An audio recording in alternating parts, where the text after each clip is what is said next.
Dans la vidéo précédente, nous avons pu observer la complexité des relations interpersonnelles.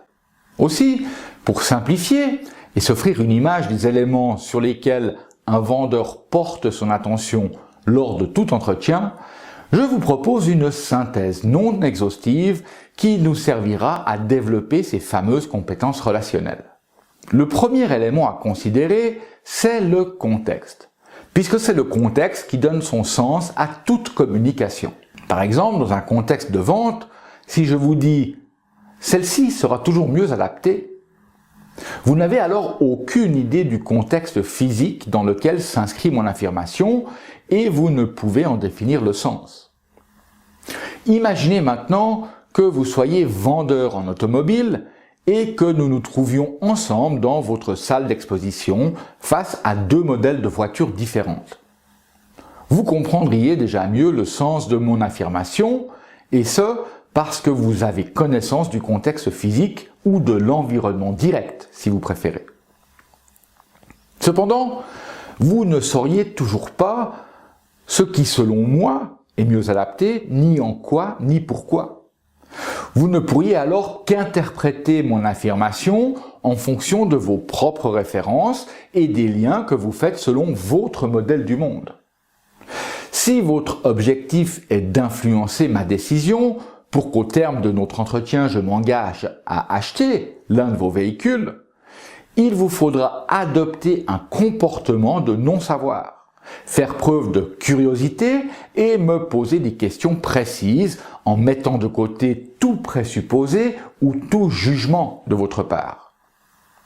Vous devez donc adapter votre comportement au contexte de vente et de cette manière réduire les bruits qui entravent mon message en me faisant préciser les informations que j'ai sélectionnées, en me faisant spécifier l'interprétation que j'en fais et surtout en me faisant décrire les situations et autres contextes sur lesquels je me base pour affirmer que celle-ci sera toujours mieux adaptée. Vous pourrez aussi modifier mon environnement direct en me faisant essayer les deux véhicules. Donc, vous devrez adapter votre comportement et élargir le contexte à des espaces-temps différents. M'inciter à étayer les expériences passées auxquelles je fais référence, à étayer mon expérience de l'essai des véhicules et encore me projeter vers des expériences qui, selon moi, pourraient advenir dans des espaces-temps futurs. Bien sûr, nous reviendrons en détail sur les techniques de questionnement et les mises en situation lorsque nous aborderons le module de la découverte plus tard dans cette formation.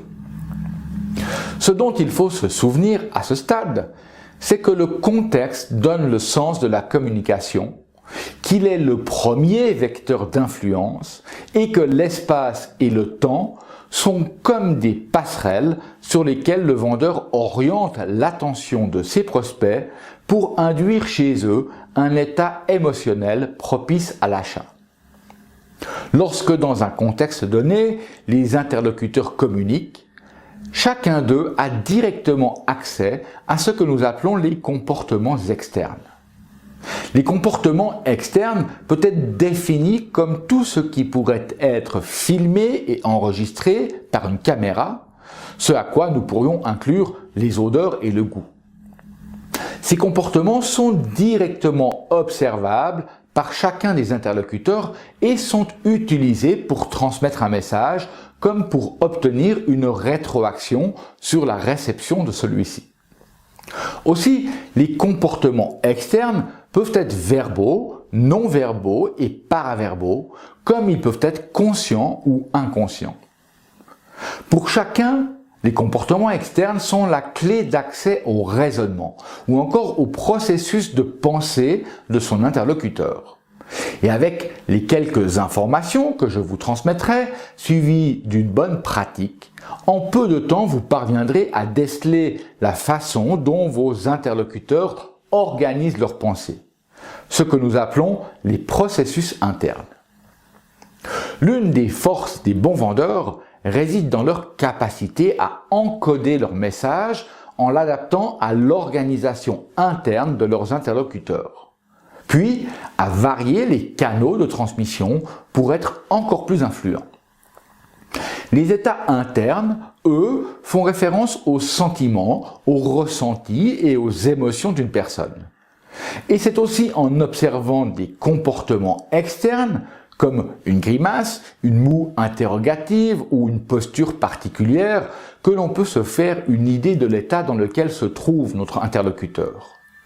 Ces trois composantes de l'être humain étant directement reliées les unes aux autres, elles s'influencent mutuellement et sont indissociables. Donc, en modifiant l'une de ces composantes, on modifie automatiquement les deux autres.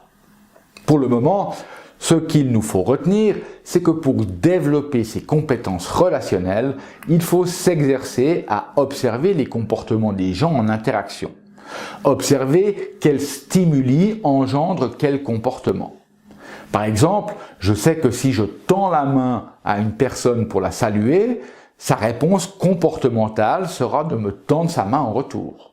Ou si je regarde quelqu'un droit dans les yeux quelques instants, puis lève rapidement mon regard vers le ciel, celui-ci suivra automatiquement mon regard vers le haut. Pour résumer, lorsqu'on parle de contexte, on fait allusion à l'ensemble des conditions physiques, psychologiques, culturelles et temporelles dans lesquelles la communication a lieu. Nous devons être attentifs au contexte physique qui représente l'environnement tangible ou concret dans lequel la communication se déroule. Nous devrons également porter notre attention au contexte temporel, c'est-à-dire au moment où se déroule la communication et la durée de celle-ci. Et nous devrons tenir compte du contexte socio-culturel, qui représente l'idée que les personnes en relation se font les unes par rapport aux autres.